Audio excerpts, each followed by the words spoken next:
Alright, here's the rotor setup. Right now I'm running two of these big coils in parallel with that one off of this reed switch. I'm going to take the camera in, but it gets a little noisy. Let me see. You see I have rubber grommets here and here on a bent piece of plexiglass, and also it's on a pivot so I can swing it for different angles, and I can slide this thing back and forth. Just a little bracket there. Use some alligator clips to connect it. I want to get some soft wire to solder onto these so that everything is movable and nice. I want it to be heavy wire because it's a heavy reed. What I did was I hooked up my normal coil here, the green one, and then I hooked up one of these, and then I hooked up another one. You can see if I disconnect, let's see, which one is it?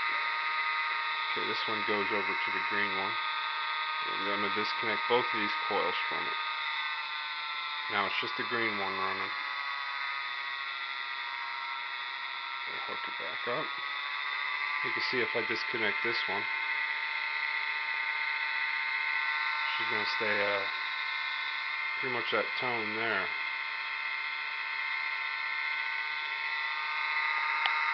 So it's all three coils. What I find is the reeds do have a resonant spot, and what it has to do is break through that speed. I'll disconnect here. We'll slow it down. Ooh, it's going so fast it actually burned my finger. So we'll hook it up, and you'll hear the resonant. Once it gets past the resonant point, it sort of slows down at the resonant point, and then as soon as it just gets past it, speeds up. There's about I think 2 or 3 sets of speeding up, but here you'll get to hear it. I'm going to bring the camera close while it's doing the speeds, just so you can hear the speed jumps. Oops. A little polarizing magnet on there.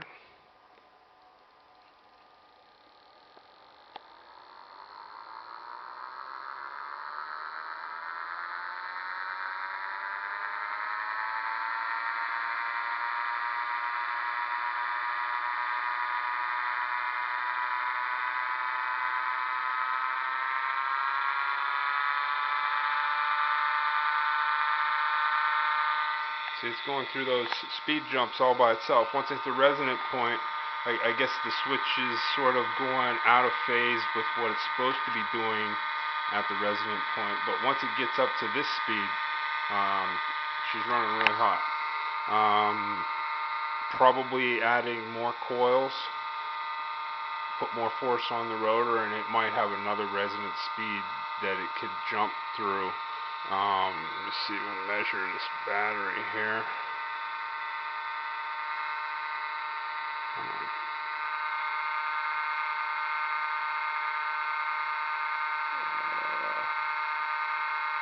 Uh, 5.13.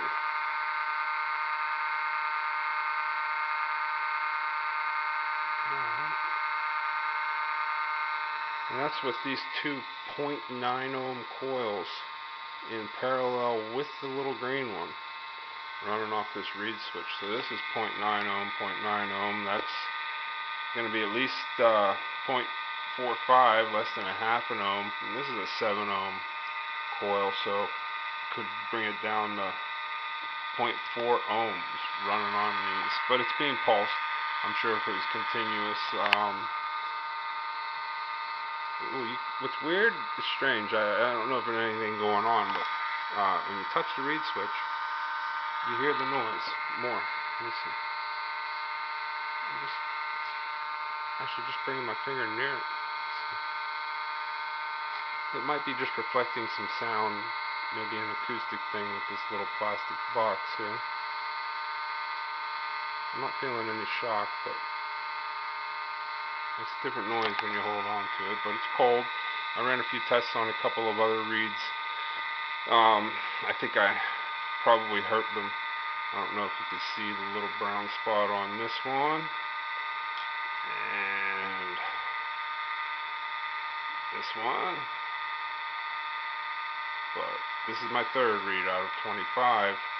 But I wanted to test some, see how far they could go, and these were just happened to be in an on position across one of these coils. If I have the reverse EMF, that's why we see no sparking here. I have it going over to this little Schottky diode, into these caps, and I have a 5 ohm resistor here. If I take that resistor off, you'll be able to see some sparking. Let me see.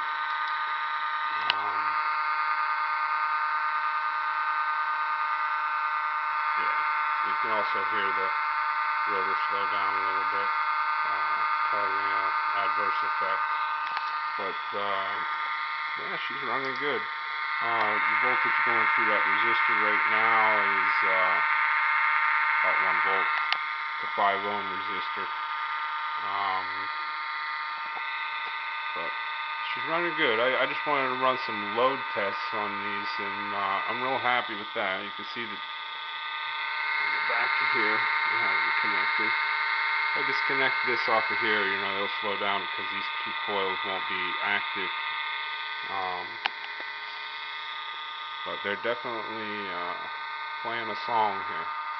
I just wanted to show you real quick. I'm going to make some new videos as soon as I come up with some other things. I'm going to try some these other coils that I have. One of these, a little less ohms, a little bit smaller wire than these, but I have 4 of these. So if I can align these up instead of these 4 of them and get them to run off of 1 read,